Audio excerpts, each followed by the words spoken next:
Well, hello everyone, and thank you for joining Metaverse Express Full Stop, where we hit the brakes to discuss hot topics in the metaverse. Joining me today is a very, very special guest, Andrew Wall, our favorite host and executive producer at Illuvium. There he is. Andrew, Hi. hi. I am so excited to have you on the show. Welcome. Thank you so much for having me. I love what you do on your Thank you. channels. I love how you bring that TV news anchor energy to this space. I think the space needs that type of personality to bring in folks that are used to getting information and with your delivery style. Well, I'm so thank you. supportive of what you're doing, and I love it. Thank you. Likewise, the feeling is very mutual. I have to tell the viewers, when I worked with Andrew, the first time I worked with or we were collaborating together, the quality and the professionalism is very much aligned. And I felt like you even came from a news background with your voice and everything. I'm like, this guy must have a news background. So I'm just, I'm so glad to have you today. I'm so excited to introduce you to my community now. Let people get to know you and to know why I wanted to have you on the show. Sure. Yeah, so I know we want to talk about Yeah. the Web3 content creator space and where we're going in crypto and blockchain and everything. Here's where I'm coming from. I was always that audio visual guy ever since elementary school. I did the morning announcements, TV production, wanted to go to film school. And long story short, I didn't do any of those things. I ended up jumping on board with this internet revolution. So 14 years ago, I started uploading YouTube videos when YouTube was just literally a platform for cat videos and Oh my pirated gosh. Family Guy Yes. episodes. Yeah, And I I ended forgot up, about that. Yes, that was so yeah, long it was ago. back when it wasn't real. Social media was just a fad, etc. And I ended up co-founding the largest gaming creator network of all time as a business to help content creators grow. And so Mhm. with that network, we ended up helping content creators about 52,000, and they were getting about 7 billion views per month in our network. And we Wow. sold that business to a publicly traded company, Broadband TV. And so I was an executive in that company over the last decade, and I ended up producing about 10,000 videos, and they got over about a billion views. And Wow. I decided, that was my ride through the Web 2 era, was Mhm. building a media company from kid in the bedroom to publicly traded company. And I took a break. And Yeah. then the Web3 revolution started happening. And so I very quickly recognized that this was the emerging technology I wanted to be a part of. And so now I'm, consulting with Web3 crypto projects. And now I'm producing all of the original content for Illuvium, which I think is going to be one of the top, if not the top, metaverse gaming project, at least in this first phase of what the metaverse is going to be. So that's my background. Absolutely. That's why I'm here. And I think that we're in for a ride in the 2020s with Web3, just like we were in for a ride in Web 2 with social media. At the beginning of last decade, people had no idea how big social media would be. They thought it was just like a fun gimmick, kind of like Mhm. people think NFTs are just a fun gimmick right now. And then by Mhm. the end of last decade, it turned from it's just a fun gimmick with cat videos to you can find your wife, buy life insurance, buy Select your food, and buy president. everything, select your president, Yeah. have your identity on your phone, etc. So I think we're in for that level of transformation again. Yep. And that's why I'm here. That is exciting. That is so exciting. And how often can you say you were part of something so incredible that's really happening right before our eyes, right? And I Yeah. think that's kind of what I want to talk about today. My viewers are familiar with Illuvium. I think the last time we talked about Illuvium, we had Karen Warwick, the co-founder, on, and he talked to us about. He kind of introduced us to Illuvium. He talked to us about the amazing games that are being built, and he even took us through some of the gameplays and in-game features. So we've covered Illuvium, but I think we haven't really talked about content creation in Hmm. Web3. And I think a lot of people really not just that it's intimidating, but they don't even know where to start and how to begin. And for me, you put out some really top-notch, top quality content. So I do want to talk to you about content creation in Web3. I also want to kind of hear your Illuvium journey too, because Illuvium, I mean, you guys' team is so amazing. You guys are so passionate about what's being built. So I kind of want to hear your little Illuvium journey there too. And of course, we're going to talk about some of the hot topics in the metaverse that are happening right now as we're closing the gate on 2022. What a year that was. Yes. How did Illuvium come about? Tell us about that, and tell us exactly what you do right now for them. Yeah, so I wasn't planning. So after I built that media company that went public or whatever, and I did private consulting and built my own media business, and I wasn't planning on working, let's call it full-time hours for anyone ever again.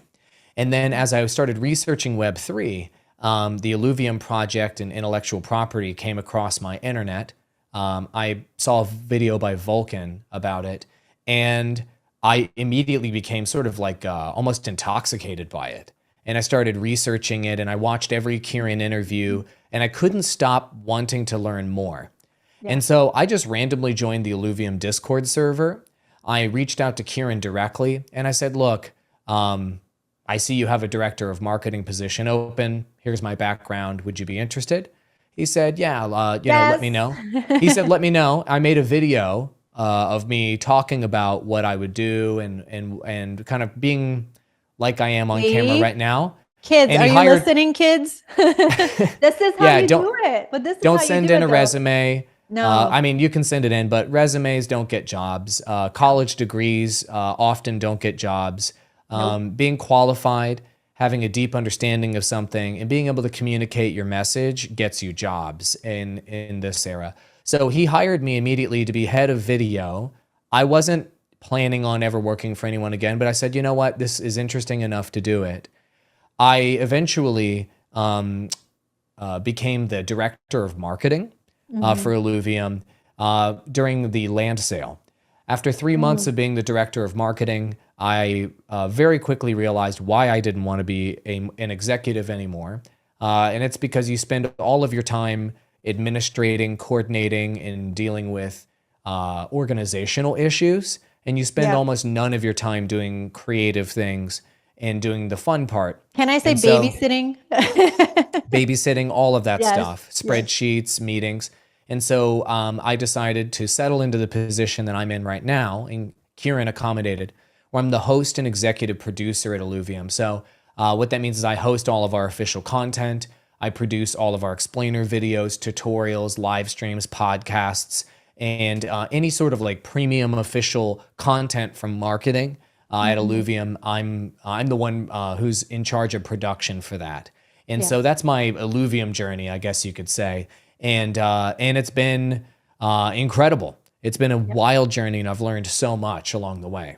And the quality that you put out. I mean, I wish we could one day do like a behind the scenes of your setup, because I specifically, like, sometimes I peek in just because I want to see this amazing setup you have. If you ever turn the camera and people could see what you have going on, you have a whole. Oh, I wish I had my second camera. My second camera is actually above my desk right now for a tutorial video I'm shooting. Otherwise, I'd show the studio. But yeah. I mean, I have a setup, but you have a setup. You have a whole newsroom. And really, that's what it takes there are levels to this shit, guys. I'm sorry, but it is. There's levels to this thing. And the cool thing about it is, and what's really evident, is that you've found your niche and you've found your way in this space. And I think that's what a lot of us are trying to do. We're trying to find our way in this space. How do you think Web3, when it comes to content creation, is evolving from Web 2? What was Web 2 and what is Web 3? Yeah, so as far as content creators are concerned, Web 2 created the runway. It created the infrastructure. It created the airport, if you will, in this analogy I'm coming up with, for you to be able to take off and go get an audience on your own.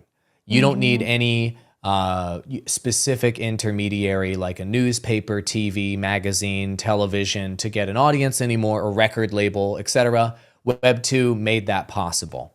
And so now Web 3 is going to ride on the back of that infrastructure, and it is going to allow you to be a part of even more engaging experiences in the future.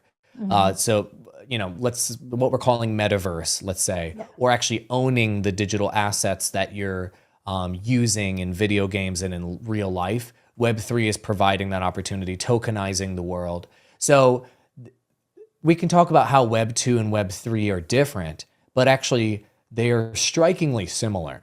So for a content creator, which, by the way, everyone is becoming a content creator. Every brand, every company just has to act like a content creator now, or they go out of business. They become irrelevant. The boom that's happening right now in Web 3 is exactly the same as the Web 2 boom. Yeah. And how everybody got big as a content creator in Web 2. Take PewDiePie and Mr. Beast, for example, 100 million followers each. They started out early in the Web 2 revolution. They were there before other people believed in it, making gaming videos, being bad at content creation at first, and then eventually mastering their craft and doing it hundreds and thousands of times. So as the wave went up in terms of interest and audience, they rode that wave all the way up. And by the time it became popular and mainstream, they had mastered the craft and taken over their niche in Web 2. There are countless examples in fashion, music, etc. And so the exact same thing is happening right now in the Web 3 boom and Web 3 revolution. People that are in early like you on this trend, if you can stake out your niche now at the beginning of the decade, and you become like the NFT person, the news person, the crypto gaming person, the Solana person, whatever it is, and you become the authority on that one subject within Web 3, by the end of the decade, you'll have millions of followers. If you build your business right, you'll be making hundreds of thousands of dollars per month, and you will have ridden this trend all the way up to the top as it grows. Absolutely. But you have to be in here in a bear market when people think that what you're doing is fake, that it's not real, it's not a real job, and it's going out of business in order to be that person that wins in the future. Just like how I became a full-time Twitch streamer in 2009 when Twitch had like 100 streamers or live at any given time. And this was all, my friends told me this is fake. You're playing video games for a living. They didn't understand that I was actually building a media business. They didn't understand. And the same thing is the case in Web 3 right now. So that when other people don't believe in the trend, that's when it's time to get in, to choose your niche, and then capitalize. And people 10 years from now, 7 years from now, 5 years from now are going to try to get in, and they're going to say, I tried this content creation thing and it's so hard. And it's because you got in too late. You didn't take the risk early, and you didn't master your craft. So Web 2 is identical to Web 3 in that way for content creators. And there's a huge learning curve too, though. We can't deny that, because that's what I think makes it kind of intimidating for current Web 2 creators. I mean, personally, it took me a year of going to YouTube University and reading white papers to understand the language of NFTs and crypto and Web 3, and you know, we all have these fancy words. So there's definitely a learning curve for people to understand this. What would be the first step now, right? Before we went and read white papers. Now, what would be that first step for a content creator, do you think, to come in and learn? Because that's what they have to do first. They have to learn the language. So yeah, I mean, part of it is understanding the language of Web 3, you could say. Yeah, that's part of it. I would say that is a tiny minority portion of what is required to be a successful content creator in Web 3. So if you need to just already be interested in Web 3, if you want to create content about it for a living or build a media business around it, you need to already be chugging, 5, 10 videos, podcasts, articles, Twitter accounts per day in the space. If you aren't thinking about this space in your free time because you just love it, don't try to be a YouTuber, podcaster, journalist, or whatever in this space. Successful content creators create content about what they, their subject area, Love because to they talk can't about, right? stop thinking about it. They can't Yes. stop talking about it.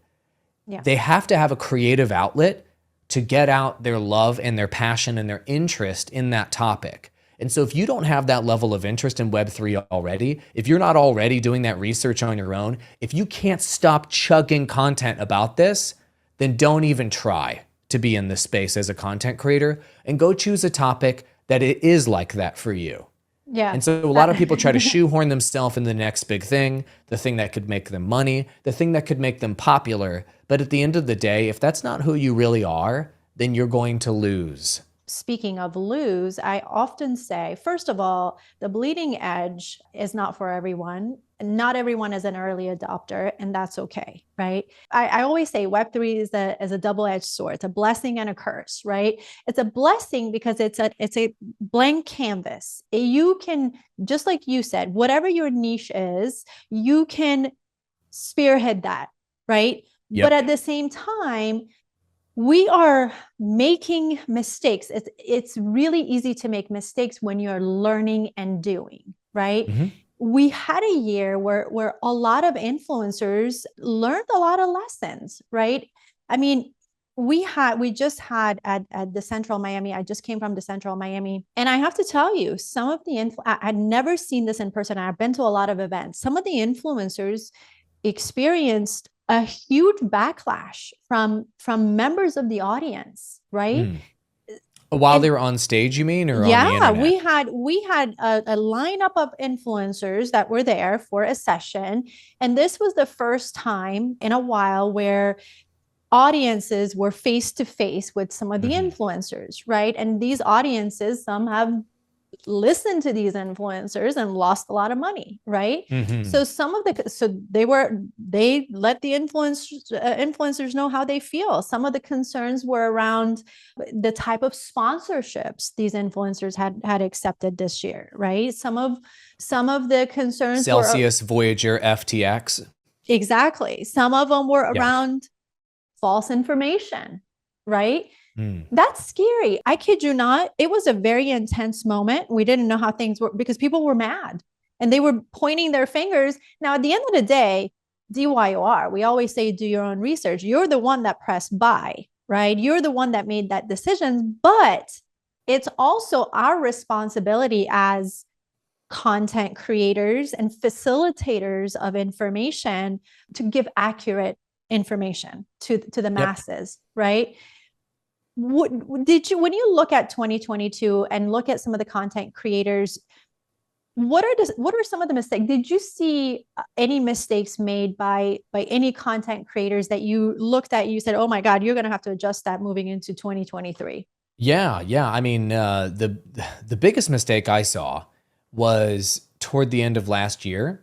I saw a lot of content creators thinking they could quit their jobs, and they did.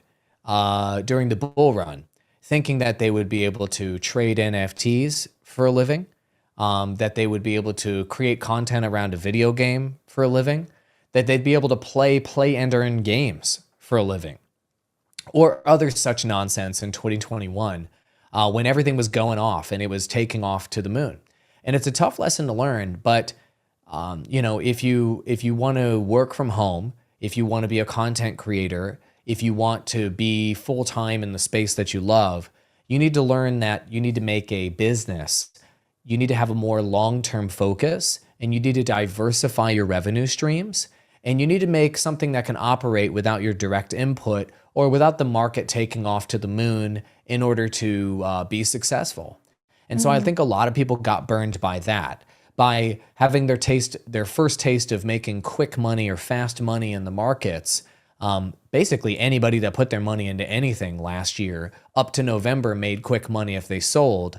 So basically these folks were unskilled, but they were at the right place at the right time, and they overestimated their abilities.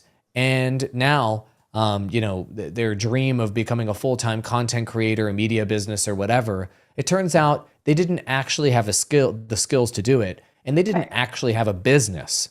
So anyone out there that's thinking in the content creator space, thinking I'm going to come into Web3 from a greed standpoint. So what I mean is I made a bunch of money here one time or a couple times. Therefore, I know how to be successful here longer term. That is not true. What you need to know how to do is how to build a business or how to be self-employed or how to build a brand that can last in a 5 to 7 year timeline. And that's a tough lesson to learn. It's a lesson I've learned in the past and I've coached creators through. And that was the biggest mistake I saw. And anyone that bets their entire farm, here's the last example, on a specific project, game, metaverse, etc., just realize that is an ultra high risk bet for maybe an ultra high risk reward. I'm not talking about investing, by the way. I'm talking investing your entire time and energy into creating content around a trend, thinking it's going to be the next big thing. This exact same thing happened in Web 2. I quit my job thinking that Star Wars: The Old Republic was going to be the biggest video game of all time in 2008, I believe, and I became a full-time content creator covering that game. It was extremely successful, and then it dived 90% in terms of interest. Yeah. And I had already quit my job. I was one of the first Twitch partners, first 1,000, and I had to quickly pivot. I pivoted into making a media business, TGN. I was unable to pivot into being a content creator full-time. So the reason why I share that is I think a lot of people are going to be taking huge risks, maybe ultra huge risks this time in Web3, because now there's this idea that, well, not only could I get rich, greed, in Web3 through NFTs and investing, but I could also get rich as a content creator at the same time. Yeah. Time to take insane amounts of risk and make shit happen. Well, guess what? You're probably taking on too much risk and you probably don't know what you're doing. Yeah. Long term is definitely the way to look at it. But I want you to also touch on sponsorship, because on behalf of Illuvium, you work with a lot of influencers. I actually know you have a sponsorship strategy. And, people like myself, with our channels, we get to a point where we have to have sponsorships, right? Yeah. It's hard to move forward without sponsorships. Will you also shed some light to upcoming influencers, current influencers who took the wrong sponsorships in this year? How should we look at our sponsorship strategies when we really don't know if some of these projects will be here in 2025 or 2024 or not? Yeah. What are your thoughts on that? Yeah, so to all the people out there that took sponsorships from Celsius or Voyager or FTX, and I would say if you fall into camp number one, don't feel bad. And so what is that camp? If you were already using those products, if you were already using those services and you genuinely loved them and you put your own money in there, you thought it was a fantastic service, you would have recommended it to your mother, and you took a sponsorship with those services, I think you did nothing wrong.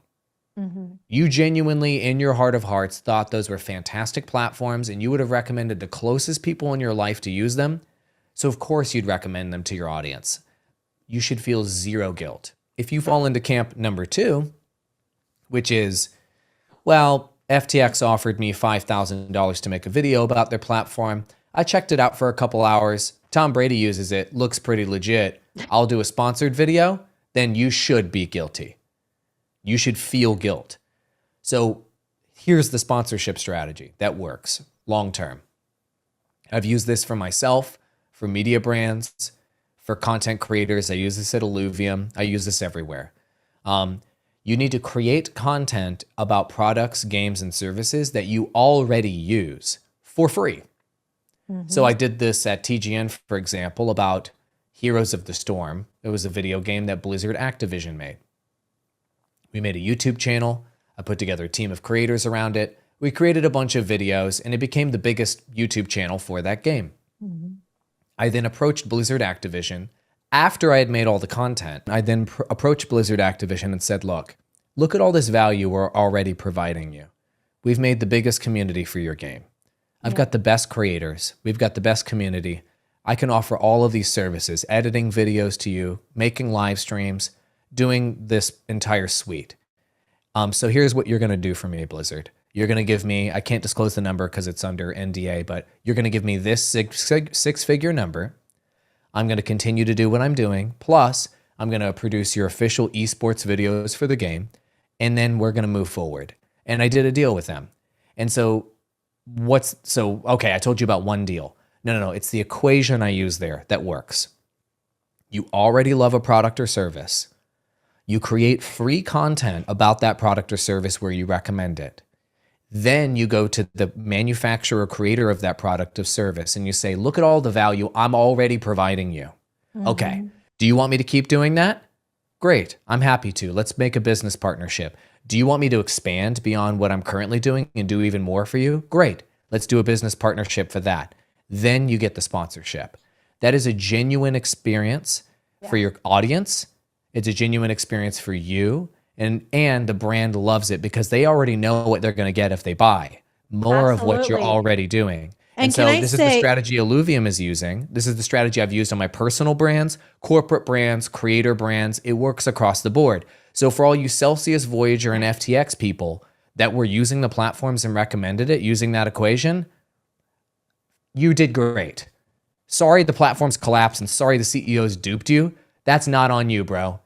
But for those of you that kind of offhanded decided you just wanted a paycheck and you thought it looked kind of legit, you used the wrong strategy. You were just fielding sponsorships without actually using and believing in the product. And that breaks the promise that you have as an individual person with your audience. People, when they see individual people on camera, they think that that individual person truly in their heart believes in the products they're recommending. That's the unspoken promise between you as a person rather than some media corp to your audience. And so you need to make sure you don't break that promise and you only recommend products that you already love. We don't have to reinvent the wheel. The formula is the same when you're a business owner, right? As a business owner, first you learn your craft, right? So if you don't know Web3, then learn Web3, however you're going to do it. Sorry, guys, there are no professors and there are no classes, but there's enough information, enough people out there who are teaching and educating.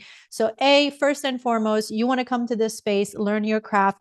This is a business. This is not, sure, it can be fun, but this is a business for us, right?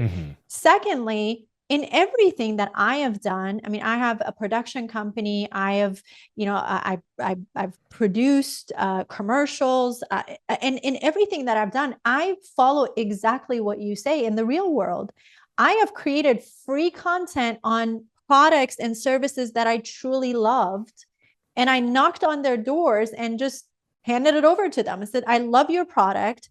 I have some skills. I wanted to show it to you. And absolutely, next thing you know, it catches their eye. They want quality content. And next step, then yes, we sit down and have the conversation. So, I mean, you said it best.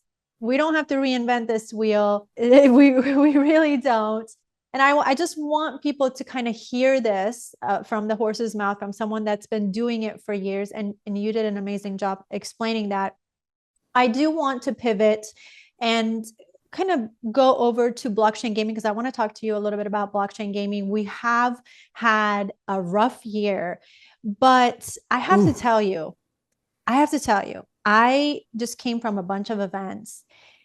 And even though we had a rough year, it seems like blockchain gaming kept pushing through, man. And I think the only reason blockchain gaming slowed down was because it was correlated with the tokens. And it was correlated with the exchanges, and it was correlated with some of these projects that went down. But if you take away the tokens, the tokenomics, blockchain gaming in the metaverse kept pushing through and it kept advancing. And in fact, a lot of the conversations that were happening at these Web3 events in Miami were around gaming. And I can't tell you how many people on stages were talking about the idea of using gaming as an onboarding opportunity for Web3. And the fact that that blockchain gaming can be this lower barrier to entry toward mass adoption. This was a huge topic. Everybody was talking about this.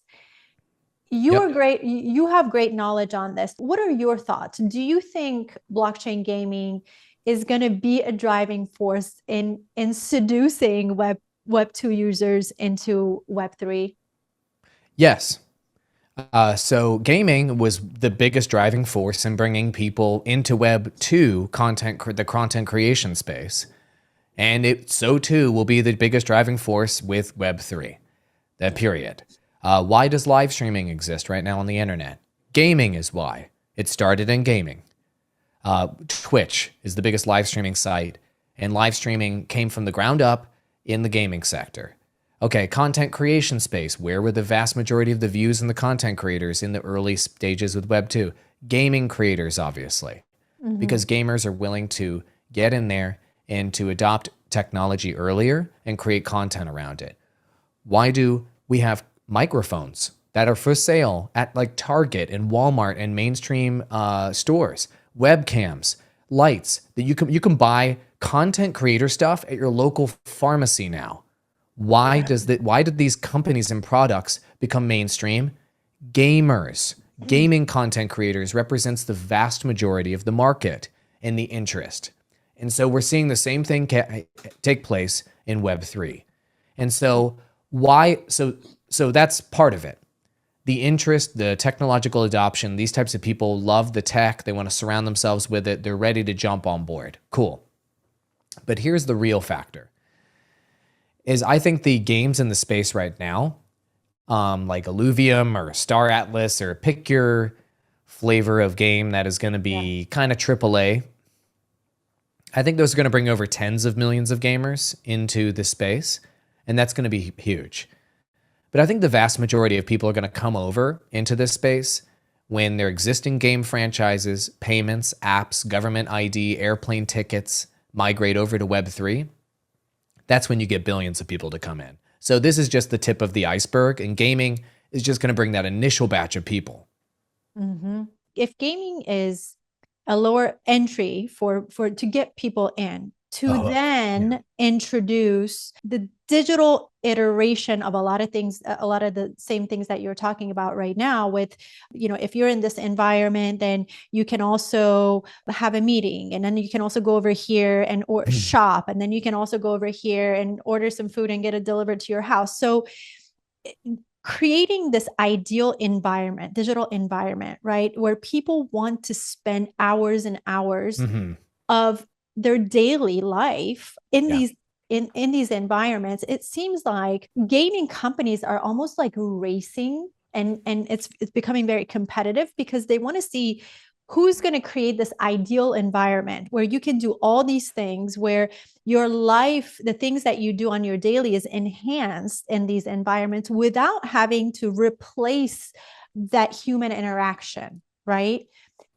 What do you think is that ideal environment? Who do you think is creating or is going to create? I know you're going to say, I don't know, but at least what do you think what is this ideal environment in your opinion? Yeah, I mean, I have a pretty good idea of what you're basically asking, like, where are people going to want to hang out in the metaverse, and where's the attention's going to be, and what is that going to be like? And so I would the best way to answer that on like the billions of people level is to just look at existing human interactions and how we gather and where we hang out. Where do we hang out in real life? Do we just go into like empty places that are kind of like a showroom for something and just like stand around and hang? Yeah. No, we don't. And so a lot of the metaverses that are out there are just kind of like these fancy showrooms or beautiful looking showrooms or even crappy looking showrooms of like, imagine a world where this is interesting. Buy land here. Somebody might build something interesting on that land, and doesn't it look cool? Well, these such metaverse plays have pretty much all died by all effective looks at their metrics. And because there's nothing interesting to do there. Facebook Horizon Worlds and everything is Meta Horizon Worlds is struggling. Decentraland, Sandbox, even the ones that have like some gaming type experiences or creative type experiences involved, they've pretty much all failed to gain any sort of significant traction. Why? Why isn't it working? Is Metaverse dead? Look at real life. Where do people gather? They fill up stadiums to watch sports events because there's competitions happening there, and that is super interesting to watch. We fill up live concerts because there is live music to watch, and that is super engaging. We go to restaurants where there's incredible food and incredible drinks because that is an entertaining experience that's unique. We're attracted to entertaining experiences that are unique that we can only get in one location. They give us engagement beyond just being there. Yeah. And so if we look at the Web2 video games and online games that are the most successful, they're the ones that provide the most compelling experiences that give you the opportunity to do something you can't do in other video games. World of Warcraft is a great example. Fortnite is a great example, where people are coming together in a shared space to do something incredibly engaging that goes way beyond anything they could ever do otherwise. Yeah. So the reason why I bring that up is the ice cold killer metaverse of the future that people want to go into and do stuff in is going to have some unique, engaging opportunity for people. It's not just going to be like, it's like a real life museum, but you're in the metaverse. Or it's like a real life showroom, but you're looking at NFTs on the wall in the metaverse. That's not good enough. Yeah. It needs to be like a compelling World of Warcraft caliber game experience. It needs to be, like a Fortnite-like battle multiplayer experience. It needs to be something so wildly engaging, so much more engaging than the things you can already do in your existing rectangles. Then people come in. That's how those big online video games got tens of millions of people in there. That's how Roblox got everybody in there. That's how Minecraft got everybody in there. That's how League of Legends got everybody in there. Is they created an experience that goes so far beyond what you can do in any other experience in your life, entertainment experience, in some unique ways that they got tens of millions or hundreds of millions of people to join those experiences. So all the metaverse plays right now with Metaverse Land, none of them have that compelling experience first. They've got some greed play or some investment opportunity for you. It's like buying land in the middle of the desert. The hell are you going to do in the middle of the desert? There's nothing to do. This is so true. That's the issue with the metaverse right now. So we need games first. We need experiences first, then metaverse second. And so maybe Illuvium is one of those. Maybe Star Atlas is one of those. Maybe it's some name we haven't even heard yet. We don't know yet.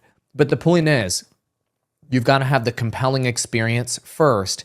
Then you can add all of these other, we're going to do shopping and we're going to do concerts and we're going to do all this other crap in the metaverse second. All attempts to reproduce the real world in the metaverse, I think, will probably fail. You need to do something new in the metaverse that is different and engaging in new ways, then people will come over. So that's why 90% plus of projects that are in the metaverse right now will fail, is because they're trying to copy old ideas, put it in a 3D space, and then question mark, profit. Well, you need to answer those question marks, and those question marks are a unique, entertaining experience. Absolutely. And I just want to add to the categories that you mentioned, I just want to add education, because I think education also has a big opportunity in these digital environments to be able to create classrooms where people can come, learn, experiment. I mean, you can have science classes, history classes, where people can you can create these digital environment classrooms where people can come sit down and learn, right? So I just want to add education to that, but more importantly, also training too. So I've looked at a bunch of, there's already metaverse plays right now where people can do like safety training in the metaverse. Yeah. I talked with one startup. He's doing safety training with like OSHA medical training. I heard medical training too. Yeah, with doctors, where doctors in the US can meet with doctors in China or whatever, Russia. Well, we're not going to probably go there, but you know what I mean? So they can come together and do an autopsy. I mean, the sky is the limit, and you're absolutely right. We are not doing it correctly right now, but I'm just going to go ahead and say we're still early, and we're Yeah. testing different ways, and I think we will come to that conclusion.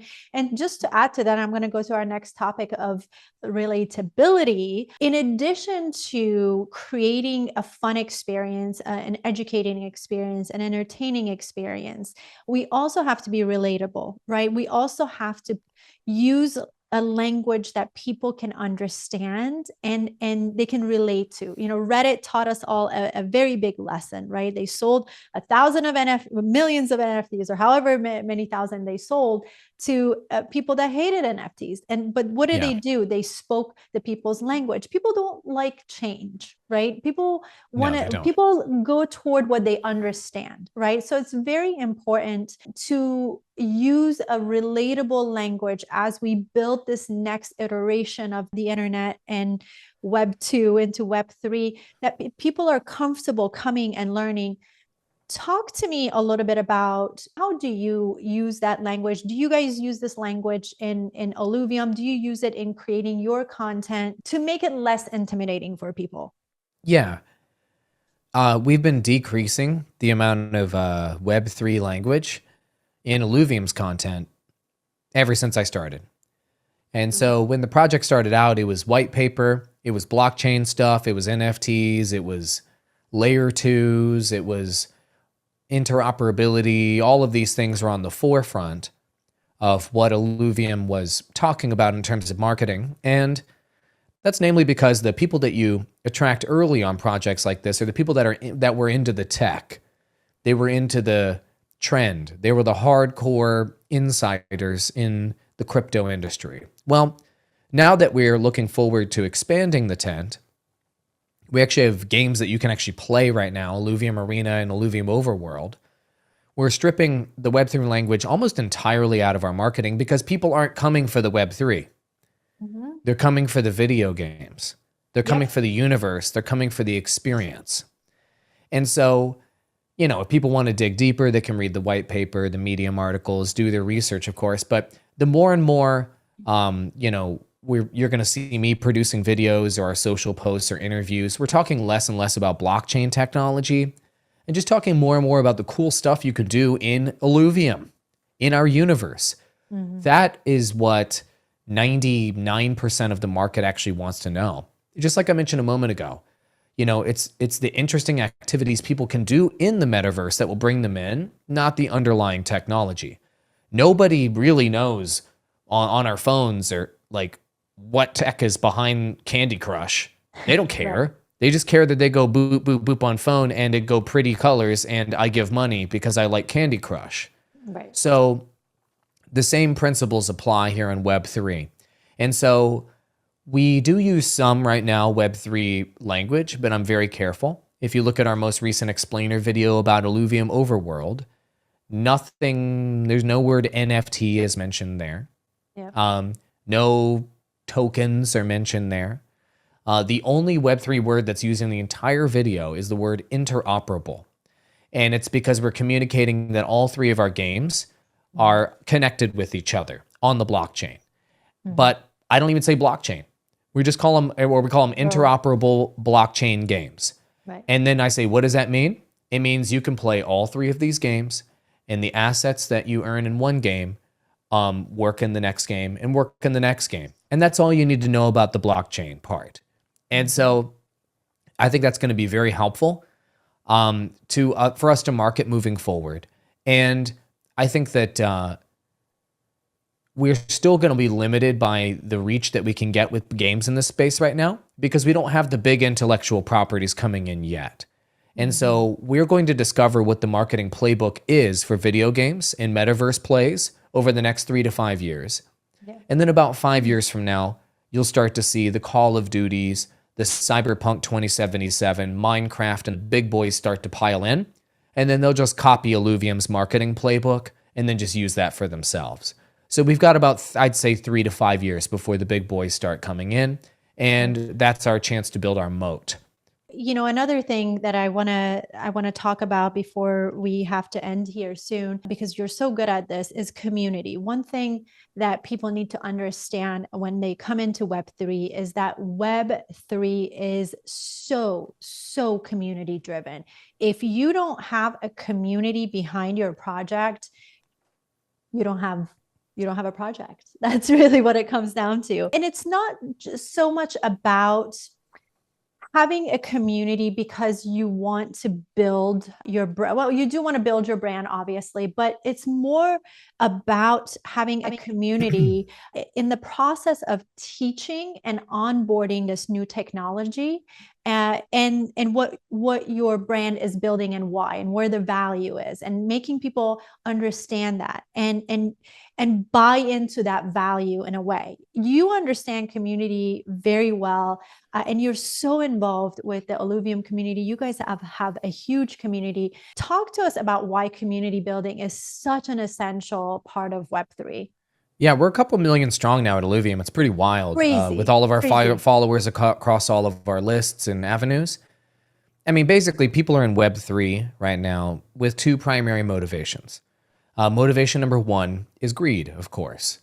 So most people entered the space last year with the idea that they're going to buy now low or something and then sell high later, NFTs, tokens, whatever. And then as you move into a bear market, those people get washed out.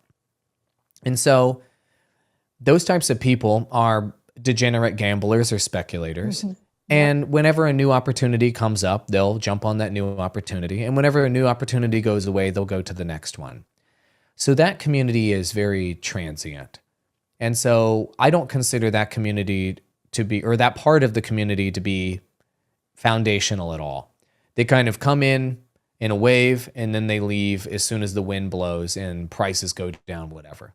Mm-hmm. The second group of people are the ones that are genuinely interested in the technology, games, products that are being built and want to see them succeed.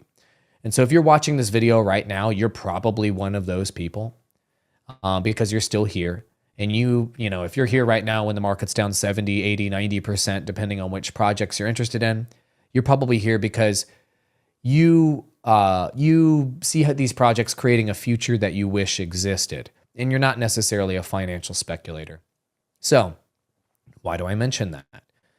That's why proper marketing and proper community building does not really ever focus on your token. It doesn't focus on the money you could make.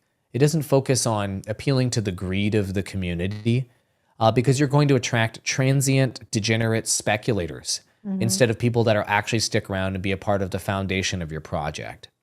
And so that's why it's really important to have an intellectual property that inspires people. If you don't have that, the rest of the community building will be extremely difficult. Like you mentioned, you have to communicate like a strong vision to people so they can be on board longer term, even if things don't look so good in the short term. I think Elon Musk does a great job of this. And what's different this time is having direct contact with the community through AMAs, through Discord, through being able to DM the co-founder. And then one brilliant strategy that Illuvium has used to build community is leaking the in-progress development of all of our games every step of the way. 20, 30, 40, 50, 80 images, videos, leaks of all the products being built from the ground up. Gaming companies and studios don't do that in the Web2 or traditional space. Never. They wait to show you the trailer 6 months out. They show you a little bit of gameplay. You buy the game. It's a piece of crap sometimes. You didn't get to see the behind the scenes. No. And then the last part that builds community is governance that I want to mention really quick. Yeah. Projects like Illuvium go way beyond normal Web2 community building to where if you own just one ILV token, you can participate in decentralized governance, where you're essentially acting as almost a board of directors for the entire project, for the DAO, for the decentralized autonomous organization. So that I feel like is the pinnacle of community building, where your community sees they're truly interested in your project because it's changing the future and they believe in the vision. They get to see the development of the project every step of the way in a transparent way. They get to reach the team that are building everything directly, human to human, and then they literally vote and control all of the major decisions in your project. That is community, let's call it 2.0 right now, 3.0 if you want to put it in the Web3 context. That's what makes Web3 community building so much different than Web2, where it goes well beyond anything anyone's even attempted to do in terms of community building. So that, I think, is putting us way ahead of the legacy companies that wouldn't dare letting some random gamer be on their board of directors, if you will, and making major decisions and having a seat at the table next to their all-important CEOs. And so this is really, I think, transformational for what we mean by community. And it's more than, I think in the Web 2 and legacy world, this is the last thing I'll say about it. When legacy and Web 2 companies say community, they actually mean customers. That's what they actually mean. In the Web 3 space, when you say community, it's like your peer. Partner. Or maybe even your boss. Right. Like in the case of Illuvium, somebody who's on the council, they have, let's say, greater power, if you will, than I do over the project. They're board members. They're almost like board members. It's a way to make a parallel there. So that's wild, and that's transformational. And that's the idea of DAOs. And we talked about DAOs a bit with Karen, I think is so fascinating. And I hope that the viewers do a little bit of research on what is a DAO, because Web3 is really based on this, this concept. And that's what decentralization in this space really calls for. The idea that people can have a say in the direction of the project, and the transparency that Web3 offers, I think, is what sets Web3 apart from Web 2. And like you mentioned, the accessibility of founders. Never before have we been able to sit in the same Discord or chat room with the CEO of Sony and ask him about his upcoming projects and what he's building. No. But in Web3, the founders are so accessible and on the forefront, answering questions and having these conversations to show you what they're building. It's kind of like investing in a pre-construction home, right? Where you go sit down, they show you what they're building and kind of get you to be a part of the process. And I think there's emotions in that, if you will. Right? If I'm part of a process of making a project, then I fall in love and I want to invest. So that's a whole conversation to have. But I want to start closing us. And before we close our conversation, and before we close this 2022 chapter, and with all the juju that it came with, the juju that it came with, let's just shut all that out. I want to give people an update on Illuvium. You guys just had a major drop with Illuvatars and Overworld. Give us an update. How are you guys closing the year, and what should people be excited about when it comes to Illuvium in 2023? Sure. Yeah. So what just happened is we just dropped Illuvium Overworld beta. So we had already had the beta for Illuvium Arena, where you can battle Illuvials on a battle board and basically defeat wave after wave of enemies to try to climb a leaderboard. Now we just launched Illuvium Overworld beta, where you can traverse this big AAA looking overworld, go capture Illuvials, collect resources, and upgrade your ranger. And so this is the second out of 3 video games we're launching simultaneously that are all interoperable with each other. And so if people want to go play the beta or register for it, they can just go to play.illuvium.io /overworld if you want to look at the overworld side, and just register to be a part of this beta. We'll try our best to get you in. We do have hundreds of thousands of people that have registered for the previous beta, probably even more for this one. But the idea here is we only have one more video game left to beta test, and then we're going to fully launch all 3 video games at the same time and have them be interoperable with each other. And so all 3 will be activated simultaneously. And then the final kind of thesis of Illuvium launching the world's first interoperable blockchain games ever will play out. So we're almost there. And so being able to experience the overworld is what so many folks that have been following our project have been waiting for, because that was the most exciting thing they saw from the trailer. They want to play as like a humanoid looking character, shooting a gun, jetpacking around, traversing the universe, and now they finally get to experience that. And people are flipping the F out. They are freaking out over what they're experiencing, and that's really exciting. So moving into 2023, obviously we need to have Illuvium 0 beta coming soon.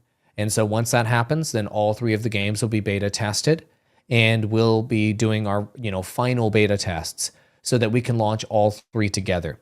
And then Illuvatars will be dropping in 2023, which is basically your customizable avatar, collectible avatar, and that will be a part of our new collection game that goes along with Illuvitar. So that's almost a 4th game, essentially, that we're launching at the same time. So I was wrong. Yeah. You guys didn't drop Illuvatars. It was Overworld. We have dropped Illuvium Arena beta. We have just dropped Illuvium Overworld beta.